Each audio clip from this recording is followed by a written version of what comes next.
Question number 1, calculators बिल्कुल ready और जितना हो सके रफ वर्क से परहेज करना है, जितना हो सके रफ वर्क से परहेज।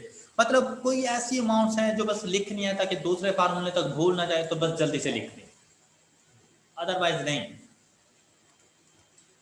Mister Roffy borrowed a certain sum, borrow certain sum, present value मैंने बतानी है, बस अब तुम्हारा माइंड ऐसे काम करना चाहिए। प्रेजेंट वैल्यू हमने बतानी है of money at the rate of 10%, 12%, 14%, compounded annually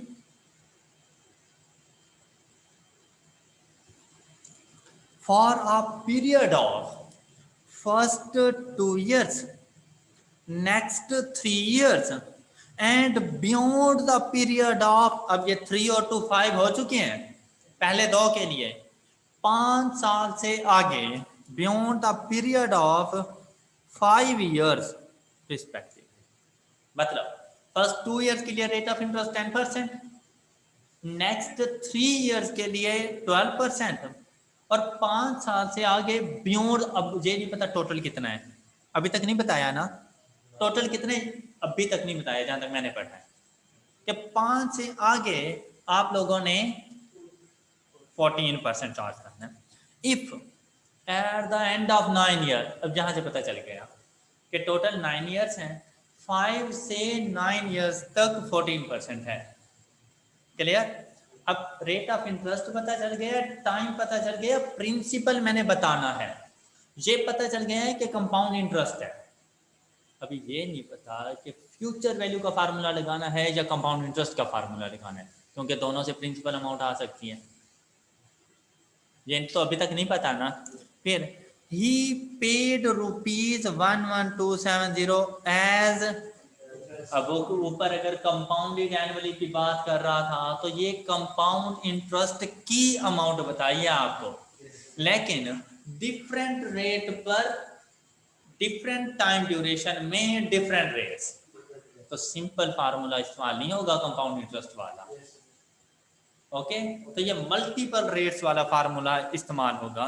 find the sum of money he had borrowed, तो माइंड में आ जाना चाहिए यार ये फार्मूला क्या था।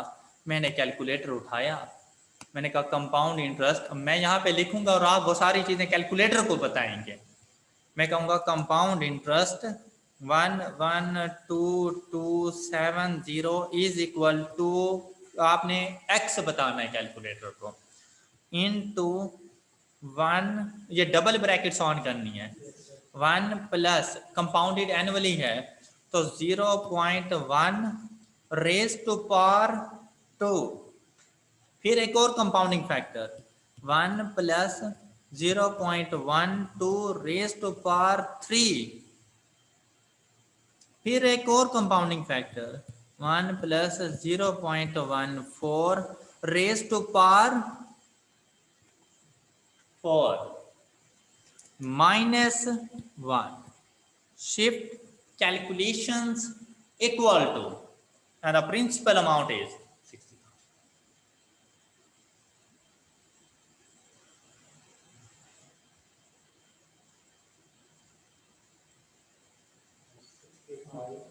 60,000 है बेटा, 60,000 है। आंखें खोल के कैलकुलेटर को बताते हैं।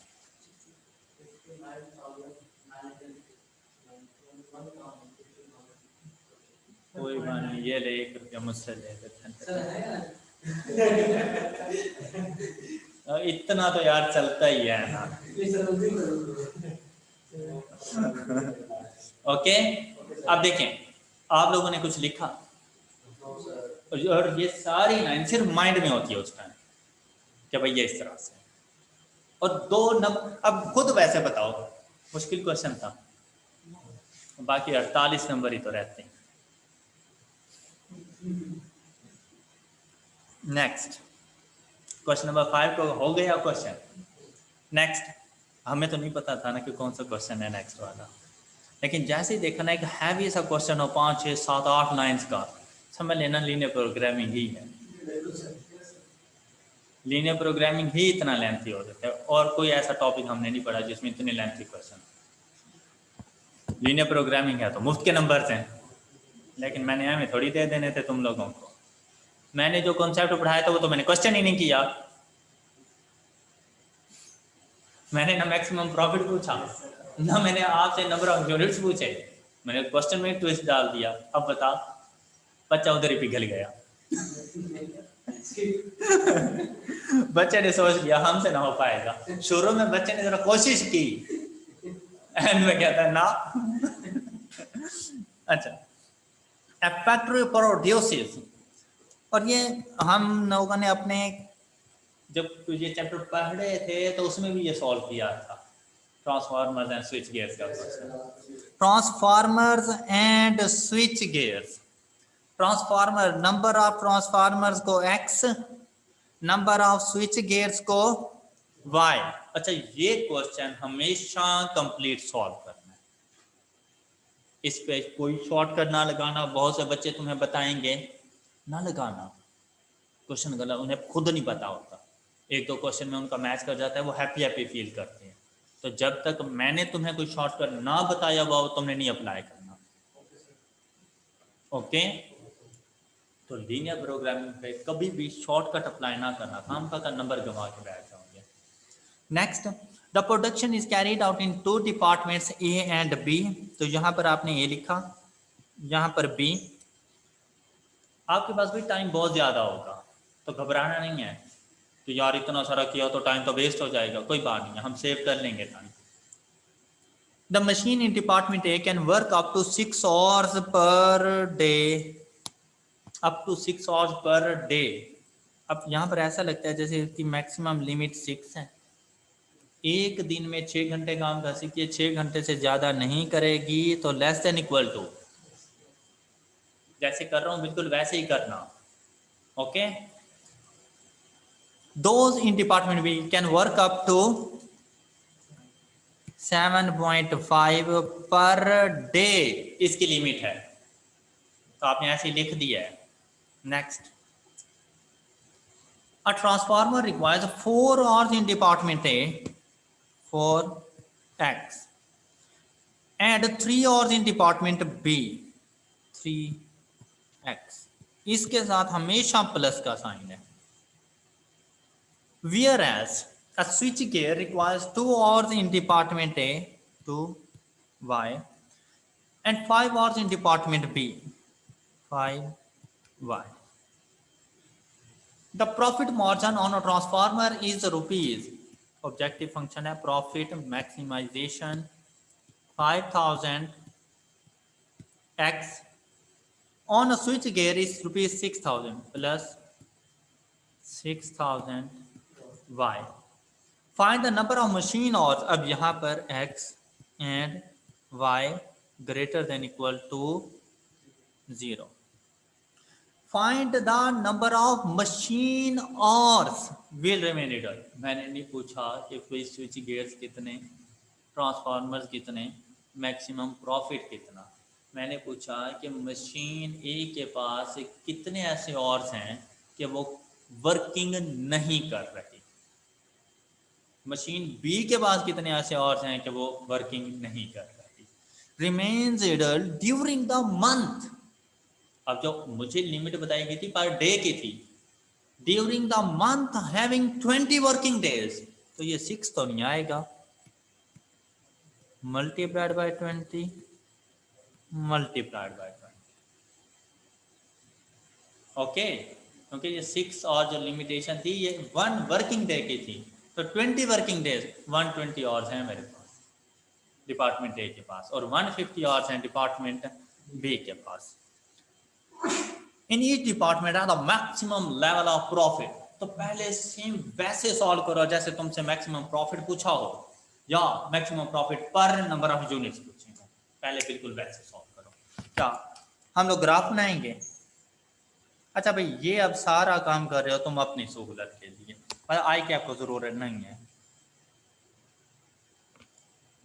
कॉन्स्टेंट अच्छे से बना लेना। अब फर्स्ट कॉन्स्टेंट, अगर x को 0 पुट करूं तो y की वैल्यू मुझे मिलेगी 150 divided by 2 is equal to 75। सही है? गलत बोला है पागल, 120 डिवाइडेड बाय 2। वो सो रहा था, फर्स्ट के लिए कर रहा हूं। तो फर्स्ट की जो वैल्यू है x को 0 पुट करूं तो y की value 120 divided by 2 is equal to 60। तो भाई बस ये देखो इतना करना, ये फर्स्ट पॉइंट हो गया है। ओके, y को 0 पुट किया, then x is equal to 120 divided by 4 is equal to 30, right?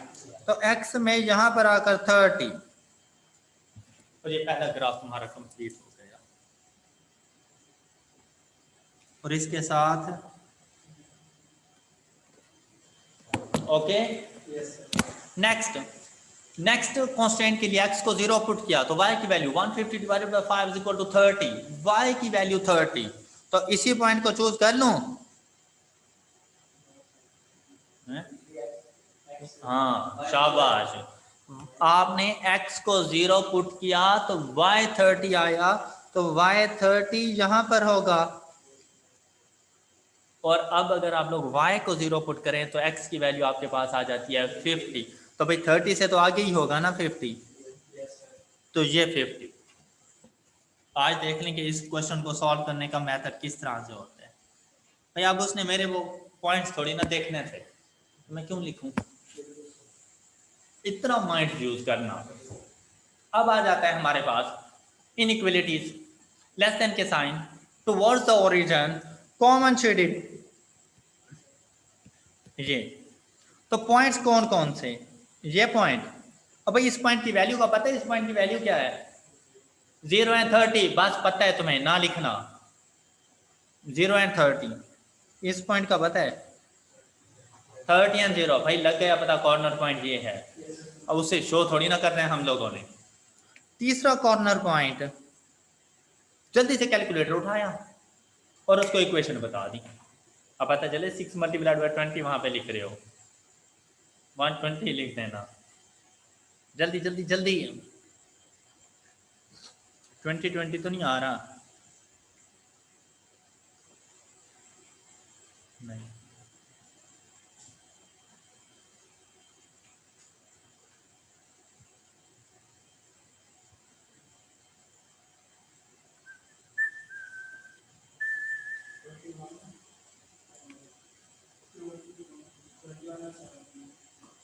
Exact बताओ जो आ रहा है,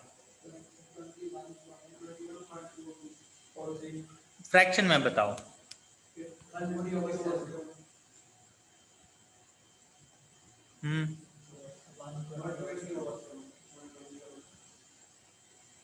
पक्की बात है, मुझे नहीं लगता यही है। चलो 5000x प्लस 6000 y। अब x और y को पुट करूं, पहला पॉइंट अगर मैं इसको a का नाम कह दूं तो फिर मेरे पास पॉइंट a के लिए प्रॉफिट कितना बन जाएगा? 150,000। y 0 है ना। अगर ये इसको c कह दूं तो c के लिए 180,000। ऐसा ही है। नेक्स्ट 150/7, ये बन रहे 21 पॉइंट समथिंग। अगर इसी को ऐसे पुट करो तो देखो टोटल आपके प्रॉफिट कितना बनता है।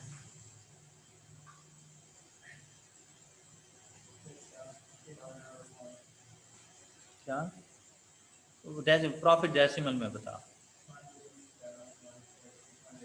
107 पॉइंट समथिंग, मैक्सिमम वैल्यू तो नहीं आ रही ना।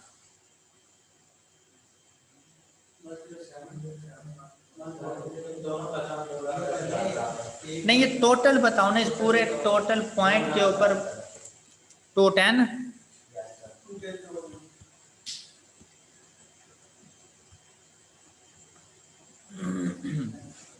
ओके, अब मैक्सिमम वैल्यू इसी पर है। अब पॉइंट जरा समझाने वाला आया, मजा आ गया इस क्वेश्चन पे, हमें थोड़ी दिया हुआ था मैंने, फिर कोई और क्वेश्चन कोई और पॉइंट बनता तो इशू ही कोई नहीं था।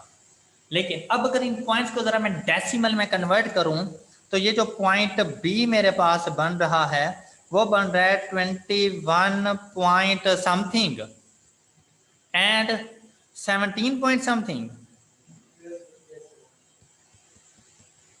अब भाई यही बन रहा है ना पॉइंट बी जमशेद भाई? यस सर, ये 17.14। अब अगर मैं 21 पॉइंट समथिंग को राउंड ऑफ करके 22 पे लेके चला जाऊं, x की वैल्यू 22, तो आप खुद देखेंगे जो पॉइंट मैंने सेलेक्ट किया हुआ है कॉर्नर पॉइंट, उससे जरा राइट हैंड साइड को निकल जाऊंगा और वो कांस्टेंट इजाजत ही नहीं दे रहा। हो सकता है अगर ये मटेरियल का कांस्टेंट है, मटेरियल अवेलेबल ही नहीं है नेक्स्ट यूनिट को बनाने के लिए, तो क्या वो यूनिट कंप्लीट होगा? तो मैं 21 पे रहूंगा। देखिए नंबर ऑफ ट्रांसफार्मर या स्विच के ये बनते हैं डिस्क्रीट डाटा में, या 21 बनेंगे या 22 बनेंगे या 23 बनेंगे, ये पॉइंट में नहीं बनते। तो फिर हम उसे कहेंगे कि भाई ट्रांसफार्मर कितने हैं।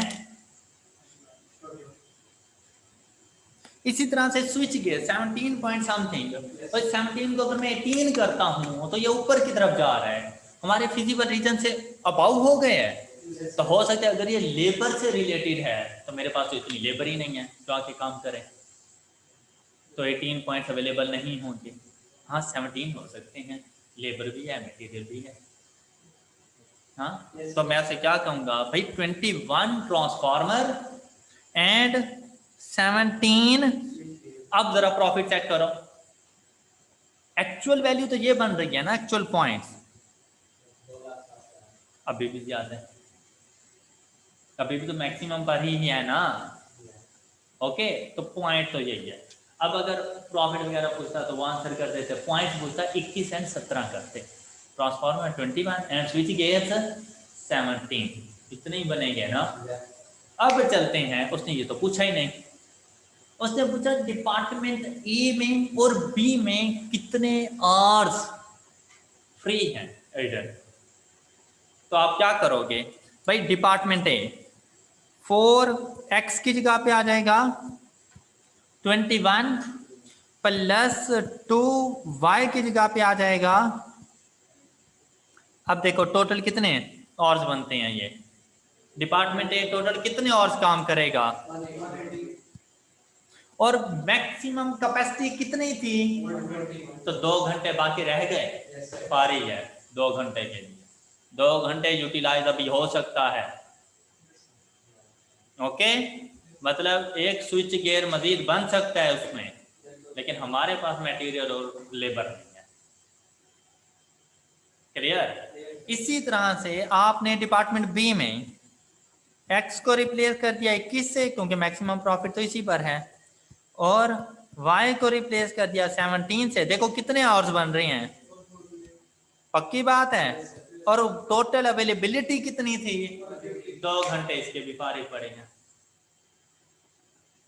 हाँ 2 hours added in department A, 2 hours added in department B।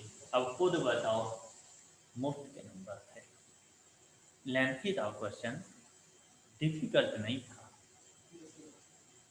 और ये सारे कॉन्सेप्ट्स पढ़े हुए। चैप्टर 7 का सारे को सारा नहीं रिवाइज हो गया जितना हमने पढ़ा था, सिवाय एक रिडंडेंट कॉन्स्टेंट के, कि अगर कोई तीसरा कॉन्स्टेंट होता और वो फिजिबल रीजन से टच ना कर रहा होता, मैं उसे रिडंडेंट कॉन्स्टेंट कह देता। तो उसके अलावा चैप्टर 7 की सारे की रिवीजन हो चुकी है। आई होप के तमाम स्टूडेंट्स को क्लियर होगा ये सोल्यूशन। क्वेश्चन नंबर 3, जैसे ही मैंने देखा ना कि भाई IRR का क्वेश्चन है, मेरा दिल बाग बाग कर गया। एक तो ये 3 नंबर का होगा, दूसरा ये कैलकुलेटर पे होगा, और तीसरा बड़ी आसानी से होगा। तो ऐसे क्वेश्चन को फर्स्ट राउंड में करना है। IRR present value of power play में, बिल्कुल, और विकेट नहीं देंगे। हाँ IRR present value of cash inflow is equal to present value of cash. जैसे क्वेश्चन में देखो इनफ्लो आउटफ्लो अलग अलग कर लो, और IRR का क्वेश्चन हो तो राउंडिंग ऑफ खत्म कर दो, भूल जाओ कि ये मिलियंस में है। या अगर कॉमन 0 हो तो सारी कैंसिल कर दो, आंसर पे कोई फर्क नहीं पड़ता। हाँ, सोल्यूशन जल्दी मिल जाएगा। और ये चीज़ें भी लिखने की ज़रूरत नहीं, तो टाइम भी सेव हो रहा होता है। तो भाई मैंने कुछ भी नहीं लिखना, मैंने सिर्फ ये देखना है आउटफ्लो सिर्फ एक है, अपनी प्रेजेंट वैल्यू पे मौजूद है, उसे तो एज इट इज लिखूं। 5 is equal to present value of cash outflow हो चुकी है। अब present value of cash inflow 1। अब 1 वैसे ना भी लिखो तो कोई बात नहीं, लेकिन चलो 1 इंटू 1 प्लस आर, ये तो मैंने फाइंड करना है, raise to power -1 plus 5.2 into 1 plus r raise to power -2 plus 0.85 into 1 plus r raise to power -3। Shift calculation is equal to, move to next question.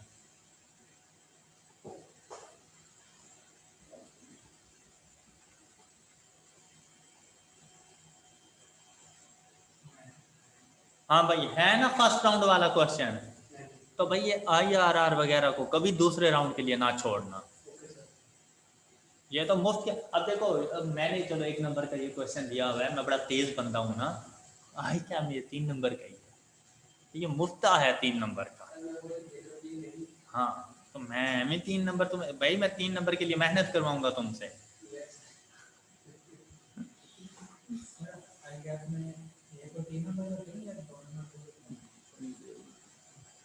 दस क्वेश्चन होते हैं 3 number के, 10 question होते हैं 2 नंबर के, और 50 क्वेश्चन होते हैं 1-1।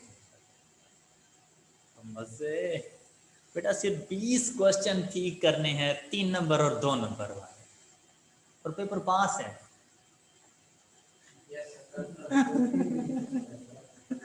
नेक्स्ट, कंफर्म जन्नती। नहीं, हम फिर कहेंगे कैफियंस, कैफ में चले जाओगे ना। ना ना ना,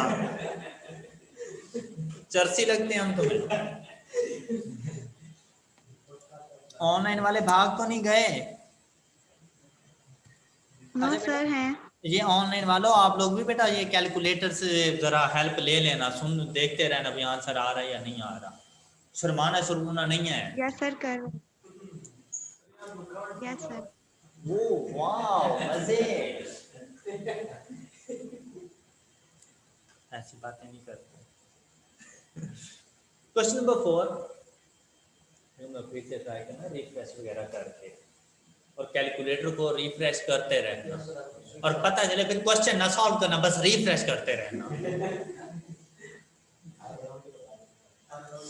The equation of the line passing through the point, chapter number 2.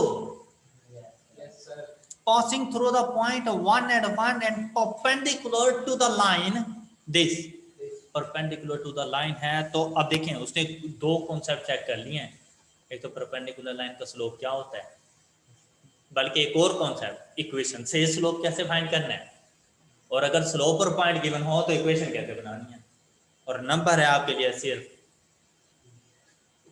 तो परेशान नहीं होना। इक्वेशन से स्लोप फाइंड करना तो आपके लिए बहुत बड़े मसले वाली बात नहीं है, हैं? स्लोप क्या आ रहा है, इस इक्वेशन का स्लोप क्या आ रहा है? हमने पढ़ा था कि अगर इक्वेशन गिवन हो तो उसके स्लोप की वैल्यू -a/b, तो इसका फार्मूला, इसके लिए हमारे पास क्या आ जाएगा, स्लोप की वैल्यू। और अगर इसकी परपेंडिकुलर लाइन है तो इसकी परपेंडिकुलर लाइन का स्लोप क्या होगा, रेसिप्रोकल एंड इनवर्स, याद है? तो मैं जो इक्वेशन बनाऊंगा उसके स्लोप की वैल्यू 4/3 होगी। मैं फर्स्ट इक्वेशन के पास गया, हाँ भाई इसके स्लोप की वैल्यू -3/4, पैरेलल पूछता तो ये आंसर हो सकता था, ऐसे ही है ना, उसने परपेंडिकुलर कहा तो स्लोप की वैल्यू 4/3 होनी चाहिए, तो ये गलत ऑप्शन है। सेकंड वाला देखें तो ये आ रहा है -3/4, वैसे भी के आ जाने की वजह से हम इसको वेरीफाई ही ना कर पाते, तो गलत हो गया। सी और डी ऑप्शन देखें, दोनों के स्लोप की वैल्यू 4/3, मुझे भी यही चाहिए, लेकिन अब ये देखो ना, पहले 25% चांसेस थे उसको ठीक करने के, अब 50% हो चुके हैं। अब क्या करूंगा, अब पॉइंट उठाऊंगा 1 1, एक्स की जगह पे 1 पुट किया, वाई की जगह पे 1 पुट किया, जहां बोथ एंड्स एक दूसरे के इक्वल हो जाए वो करेक्ट आंसर है। 2 को पहले गलत कर चुका हूं, 4 × 1 4 -3 + 1 तो 0 नहीं हुआ, तो ये भी कैंसल, तो डी को भी चेक ना करने बैठ जाना, टिक करके आगे चले जाना, क्योंकि अब उसके अलावा कौन सा ठीक हो, 3 तो गलत कर चुके हो, तो लाजमी बात है कंफर्म जन्नती क्या वही ठीक है, फोर्थ ऑप्शन। 1 1 पुट भी कर दो तो 0 0। ओके, नेक्स्ट, इजी था ना, तो नॉलेज रहा अपनी जगह पर। Alternative method, clear? If the fifth term of the GP is 81, आए एपीजीपी का क्वेश्चन आ गया है, and first term is 16, what will be the fourth term of the GP? इतना मुश्किल क्वेश्चन, बेटा फिफ्थ टर्म बता दी। फिफ्थ टर्म किस तरह से फाइंड करते हैं, a r raise to power 4 n - 1 ना, वो जो nth टर्म का फार्मूला था, तो फिफ्थ टर्म क्या बन जाएगी, a r raise to power 5 - 1 4। क्या है ये,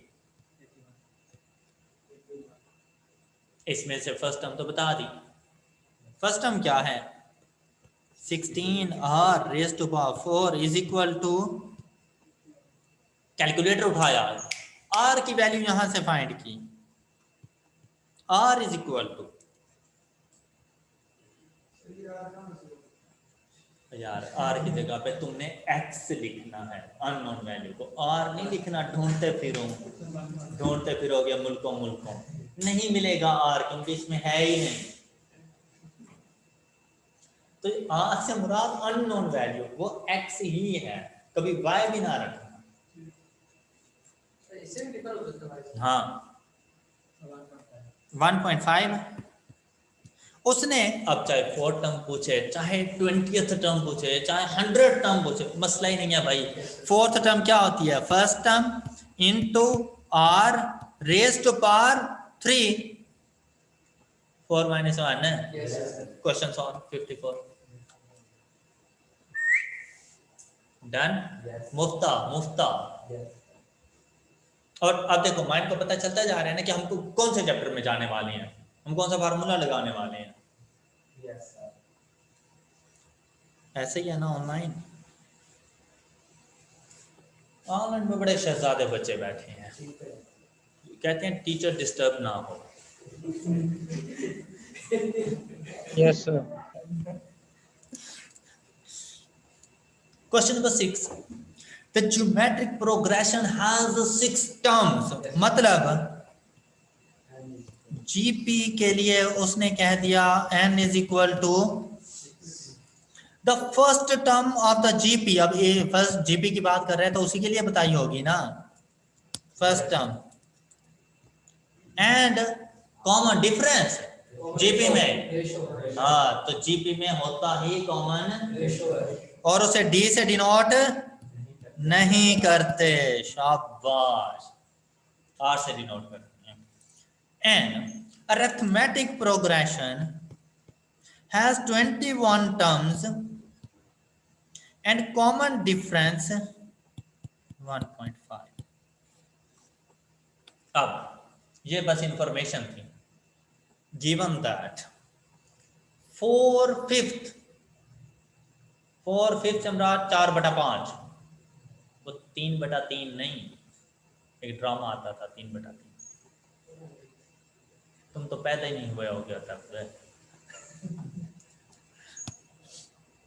उसके एक्टर बुजुर्ग हो चुके हैं। Given that 4/5 of the sum of all the terms in the geometric progression, कहते हैं ज्योमेट्रिक प्रोग्रेशन में वो जो 6 टर्म्स हैं उनके सम का 4/5, मतलब मुझे ऐसी समझ आई जैसे सम ऑफ 6 टर्म्स ऑफ जीपी, ये फाइंड करके इसका 4/5 फाइंड कर लो, इज इक्वल टू, कर दो, is equal to 2/3 of the sum of all the terms in the arithmetic. तो अरिथमेटिक प्रोग्रेशन में कितनी टर्म्स हैं? 21। तो कहते हैं अरिथमेटिक प्रोग्रेशन की 21 टर्म्स के सम के इक्वल है S21 ऑफ एपी, उसका 2/3, और ज्योमेट्रिक प्रोग्रेशन के सम का 4/5 आपस में इक्वल होते हैं। ये इक्वेशन है। अब क्या करना है, 4/5 मल्टीप्लाइड बाय ज्योमेट्रिक प्रोग्रेशन के सम का फार्मूला, तो देखना पड़ेगा आर की वैल्यू क्या है, क्योंकि आर पे डिपेंड करता है सम का फार्मूला, कि आर की वैल्यू ग्रेटर देन 1 है या आर की वैल्यू, आपको तो पता है ना कि आर की वैल्यू ग्रेटर देन 1 है, तो क्या फार्मूला अप्लाई करेंगे? हाँ, जो तुम बोल रहे हो वही। क्या फार्मूला होता है सम का? A into r raise to power. अब देखें ए की वैल्यू गिवन है तो मैं वही लिखने जा रहा हूं, वैल्यूज ही पुट करने लगा हूं। ए 192 इंटू आर की value 1.5 raise to power 6 - 1, okay, divided by 1.5 - 1। ठीक लिखा है? ये फर्स्ट 6 टर्म्स का जीपी का सम आ गया, उस सम को मल्टीप्लाई किया 4/5 के साथ, तो इसका 4/5 आ जाएगा। इसको इज इक्वल टू होना चाहिए 2/3 ऑफ, अब ये ना ब्रैकेट से पहले वो मल्टीप्लिकेशन का साइन जरूर लगा देना, तो वैसे अदरवाइज ये सिंटैक्स एरर दे देगा। ये मल्टीप्लिकेशन के साइन कैलकुलेटर पे जरूर बतानी है। लास्ट टर्म का फार्मूला यूज कर लूं, लास्ट टर्म का फार्मूला यूज कर लो, डिफरेंस गिवन है तो डिफरेंस वाला फार्मूला यूज करूंगा। सम के 2 फार्मूला है ना एपी के अंदर भी, तो कौन सा फार्मूला?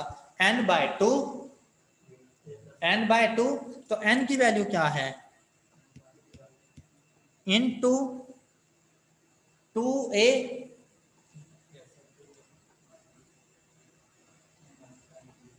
क्या 2a प्लस n - 1 कितना?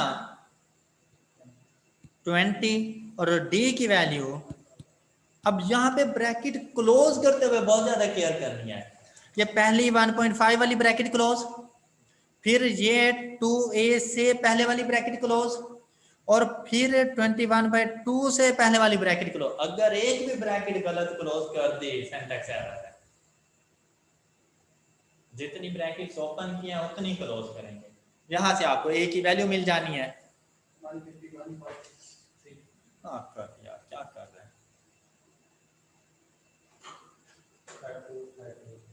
हैं? 213 नुमान, ओ नुमान, और बाकी कैलकुलेटर पे 213 आया है या नुमान सो रहा है?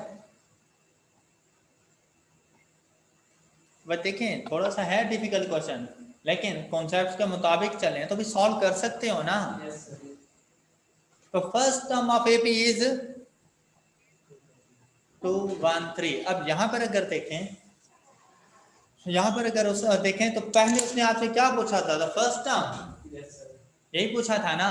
तो अब अगर आप देखें, क्लास नहीं है, फर्स्ट ऑप्शन नहीं बन सकता, सी ऑप्शन भी नहीं बन सकता। इसका ये मतलब नहीं कि बी को टिक कर लूंगा, क्योंकि नन ऑफ दीज है, हो सकता है लास्ट टाइम गलत लिखी हुई हो, लेकिन बहुत कम ऐसे चांसेस होती हैं कि आई कैब में नन ऑफ दीज आंसर बने। 10% चांसेस होती हैं कि नन ऑफ दीज आंसर बने। तो आप मतलब टाइम नहीं है, तुक्का भी लगाना है तो इतना करके बी पे लगाना, नन ऑफ दीज पे नहीं लगाना, ठीक है। अब लास्ट टर्म फाइंड करना है तो ये तो कोई मसला नहीं है। लास्ट टर्म कौन से वाली टर्म बनेगी? 21st टर्म बेटा, 21st टर्म बनेगी ना। तो क्या फार्मूला है 21st टर्म का? A plus n minus 1 20th d 1.5, तो 30 यहां से और 13 243, d option. Question number 6 clear है सबको? नहीं समझ आई क्या? ये क्वेश्चन में गिवन है ना, पर हमें गिवन दैट के बाद 4/5, तो 4/5 का मतलब 4/5 किसका? 20 मीटर के साथ का इक्वल टू है 2/3 किसका भाई? 2/3 कहता है अरिथमेटिक प्रोग्रेशन के साथ।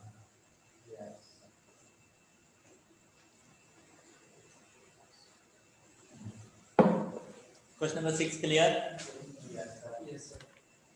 हमने सोचा क्यों ना यार चैप्टर 7 एक बार फिर से हो जाए, लेकिन बहुत आला क्वेश्चन है, एक कमाल का क्वेश्चन है, और यकीन करो अगर आप यही चीजें कर लेते हो ना तो क्यों पास।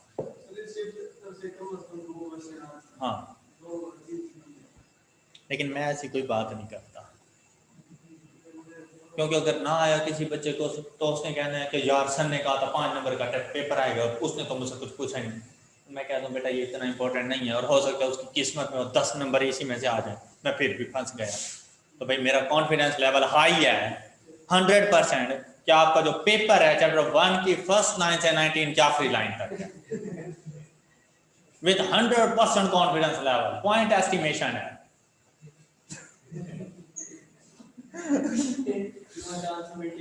तो मुझसे ना ये स्पेसिफिक चैप्टर्स वगैरह और इस किस्म की ये चवले नहीं मारनी। जो नहीं आता चैप्टर भाई तुम खुद ही छोड़ दो, अपनी मर्जी, अपने ऊपर इतना कॉन्फिडेंस हो जो मुझसे इस चैप्टर में से पूछ के दिखा दे, और पता चले मुझसे इन 19 चैप्टर में से पूछ के तो दिखाए कि वो सारे के सारे नहीं आते। ऐसा नहीं करना। तो अगर कोई 1 2 3 चैप्टर नहीं आते तो काम था उसके ऊपर न टाइम ज़ाय करना, जो बाकी 14 15 16 चैप्टर्स आते हैं वो अच्छे कर लेना अगर पेपर पास करना है तो। वरना अगर उन 3-4 को करने बैठ गए तो ना तो वो होने हैं, और जो कंफर्म आते हैं वो भी बोल चुके हैं। एन ऑयल कंपनी रिक्वायर्स, अब रिक्वायर्स आ गया तो मतलब उसकी लिमिटेशंस हो जाए, उसकी demand 800, 1400, 500 barrels of low, medium and high grade oil। Less than का साइन यूज करेंगे, हाई, मीडियम, लो, इसकी जो उसने रिक्वायरमेंट बताई है कि यार मुझे इतने बैरल्स ऑयल चाहिए, लेस देन इक्वल टू का साइन आएगा कि भाई इससे कम भी हो तो गुजारा चल जाएगा। मतलब अगर तुम किसी से ये कहो कि यार मुझे ना पूरे दिन में 5 रोटियां रिक्वायर्ड हैं जिंदा रहने के लिए, तो इसका मतलब 3 भी दे दें तो चल पड़ेंगी। क्या मतलब? एटलीस्ट भाई उससे ज्यादा, एक कम से कम लिमिट बता रहा हूँ, इतने तो जरूर करने हैं, तो ग्रेटर देन इक्वल टू का साइन। ये मिनिमम लेवल उसने बताया है कि मुझे यार मिनिमम इतना चाहिए। ओके, इससे ज्यादा आ जाए तो बहुत अच्छी बात है। हल्की हुई तो यहाँ पर क्या नाम